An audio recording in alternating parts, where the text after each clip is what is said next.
这个的安装说明就是拆开来包装之后哈，铁管插进去，管内这边有个卡榫可以锁起来。好，那我们先插的时候先不用那个，我们都先插进去之后，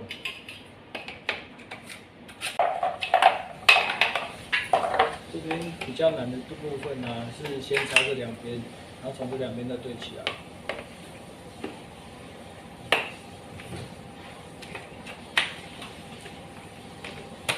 对起来之后啊，我们有附一个十字起子，然后轮子有附2个刹车轮，2个是活动轮，然后这边的孔洞对准最外侧的部分，用我们提供的螺丝直接去组装就好了。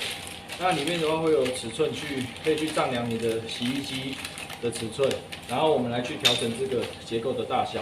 那调整完毕之后呢，我们在旁边的这个卡榫把它锁起来。 它就可以加强稳度这样子。那水平的部分的话，总共有附8个。那8个的话，安装在各个的凹槽里面，这样基本。那有一个止滑垫的部分，它是对半折。那这边的话撕起来之后，我们粘贴在每个角落上面，还可以增加洗衣机在脱水的时候震动止滑。好，以上大概是简易的说明安装。